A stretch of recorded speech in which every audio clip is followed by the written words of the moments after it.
Hello friend, welcome to nursing with શ્રદ્ધા. આજે આપણે મેટફોર્મિન ડ્રગ વિશે જાણીશું કે જે એક ડાયાબિટીસની ડ્રગ છે. ચાલો શરૂ કરીએ. મેટફોર્મિન શું છે? મેટફોર્મિન એક ઓરલ એન્ટી ડાયાબિટીક ડ્રગ છે જે ટાઈપ 2 ડાયાબિટીસમાં બ્લડ શુગર કંટ્રોલ કરવા માટે યુઝ થાય છે. મેટફોર્મિનનું ગ્રુપ ઓરલ એન્ટી ડાયાબિટીક. મેટફોર્મિન કેવી રીતે કામ કરે છે, તેની મોડ ઓફ એક્શન શું છે? તે લીવરમાં ગ્લુકોઝના પ્રોડક્શનને ઘટાડે છે, બોડીને ઇન્સ્યુલિન માટે સેન્સિટિવ બનાવે છે અને ઇન્ટેસ્ટાઇનમાં ગ્લુકોઝનું એબ્સોર્પ્શન થવાનું ઘટાડે છે, એટલે ઓવરઓલ શુગર લેવલ તે ઘટાડે છે. ડોઝ અને એડમિનિસ્ટ્રેશન યુઝ્યુઅલી ફૂડ સાથે લેવામાં આવે છે. 500 mgથી શરૂ કરીને ડૉક્ટર ગ્રેજ્યુઅલી ડોઝ વધારે છે. તે ડૉક્ટર એકોર્ડિંગ અને પેશન્ટની કન્ડિશન એકોર્ડિંગ વેરિયસ ડોઝમાં અવેલેબલ હોઈ શકે છે.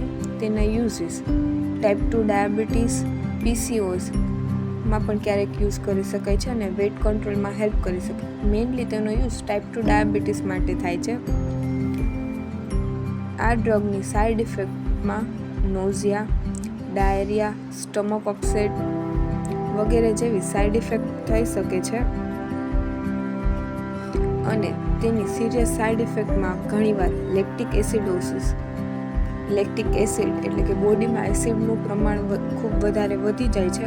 એ રેર અને ઇમરજન્સી કન્ડિશન છે, તે પણ ઘણીવાર થઈ શકે છે.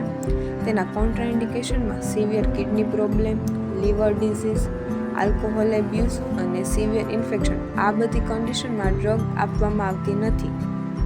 આ કન્ડિશનમાં તે ડ્રગ કોન્ટ્રાઇન્ડિકેટેડ હોય છે. ઇમ્પોર્ટન્ટ નર્સિંગ પોઈન્ટ્સ અથવા નર્સિંગ રિસ્પોન્સિબિલિટી.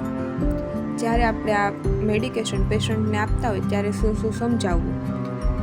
ત્યારે સમજાવવું કે ખોરાક સાથે આ મેડિસિન લે, રેગ્યુલર બ્લડ શુગર ચેક કરતા રહે, આલ્કોહોલને અવોઇડ કરે અને લેક્ટિક એસિડના સાઇન એન્ડ સિમ્પટમ વિશે થોડુંક સમજાવવું કે આવા સિમ્પટમ્સ થાય તો ઇમરજન્સી મેનેજમેન્ટ કરવું, જેમાં વીકનેસ, ફાસ્ટ બ્રીથિંગ અને dizziness. Summary: metformin is safe, effective and first line medication for type 2 diabetes જે બ્લડ શુગર કંટ્રોલ કરવામાં હેલ્પ કરે છે. Thank you for watching. Please like, share and subscribe.